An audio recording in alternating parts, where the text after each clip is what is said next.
I would like to welcome for the very first time, I believe, Mac Miller to the Skype live studio. Make some noise! Look at you just rolling out of the tour bus or something, man. Yeah. Let me make sure my phone's off. There we go. What's up, buddy? I don't know, man. I'm glad you broke the bad news of the no Snapchat, man. Everyone's... Yo, life's crazy, man. It's like real Matrix vibe, you know? By the way, I am awake, just so everyone knows.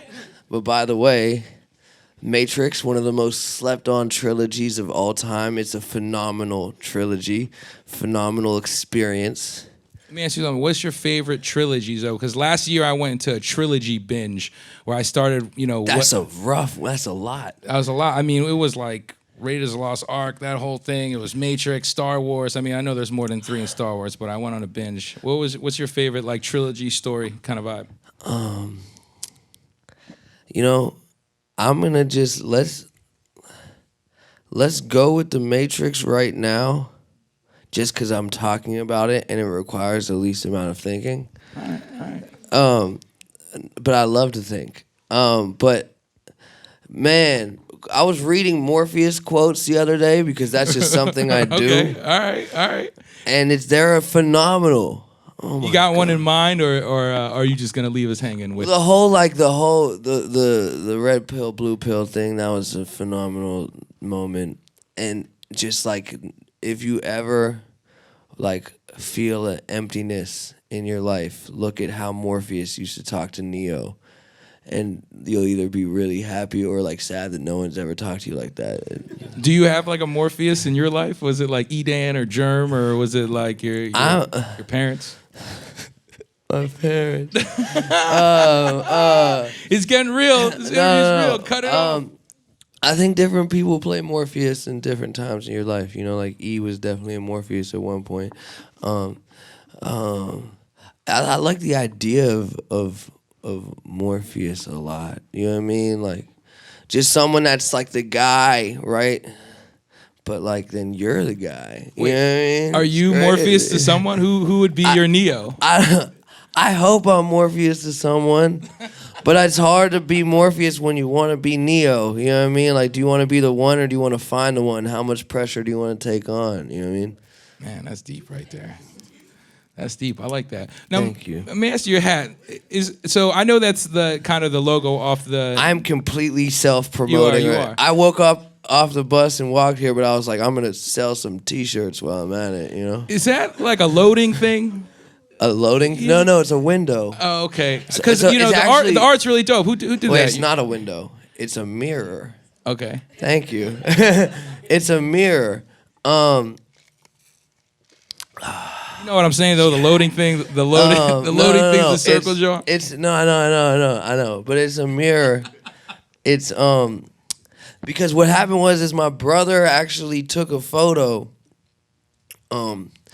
It was, I don't know. I actually didn't even ask him if he was cool with me telling his story, but it's like a morning after situation. All right.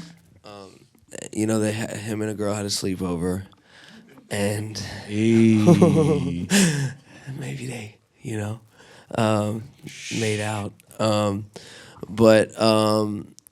And she was putting on makeup in the morning, and I think he was like we're weird, and he was probably like pacing around outside looking at the horizon or something deep like that.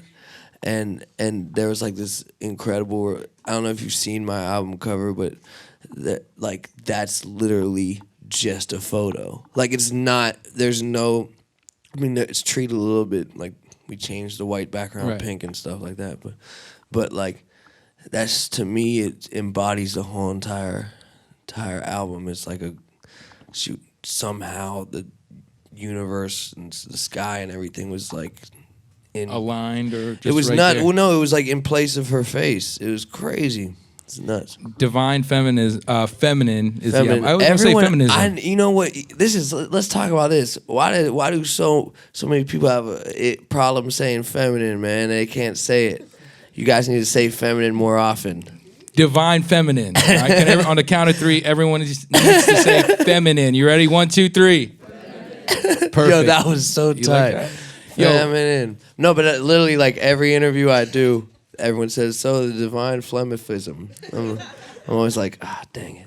I love the album, man. It came out in September, which is dope. It's got like this. First of all, there's a lot of like sexy saxophone and horns and stuff, which is dope. Which I always say that needs to come back. Yeah. Two, it got like this little Pink Floyd vibe at some point after the Ty song. You got this like Pink Floyd, the little that little piano interlude. Who's playing? Is someone playing the piano? The same person throughout the So whole thing? that was my homie Asia Grant, who's the same dude that played.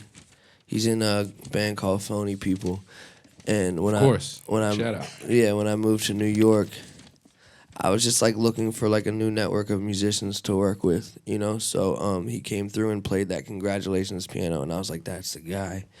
And then he played that, and that's like one of my favorite moments on that. That's the last thing I recorded vocally. It's like my favorite moment on the album. The Hey Now, Dude, it's a great album, man. He put the strings in there, man, and a little guitar. That was special, man. Music's great. It's great. I think it's rare though that you can listen to a whole album back to front. Like I feel like you're telling a story. I feel like you have the theme there. Did you know that it was gonna be divine feminine, or did all the songs kind of come together? Like, hey, this kind of got a theme. I'm talking about chicks. Oh no! It was actually like a complete planned thing because what actually happened is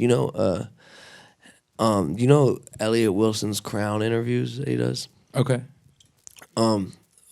During one of them, like I was talking about different like emotions that I've covered in music, right? And I was like, man, like, I've done happy, I've done really depressed, I've done angry, and I was talking about being tired of talking about sad things, in the interview.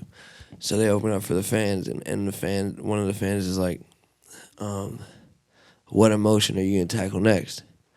And I was like, wow, what a great question. See that? Good question. And then it sparked a whole entire album. I was like, love, I think I'm going to tackle. And so, like, whenever I got off tour, or whenever, I think that's when the time frame worked or something like that. But no, I knew exactly what I wanted to do and just started making love songs. And it was just such a fun album to make.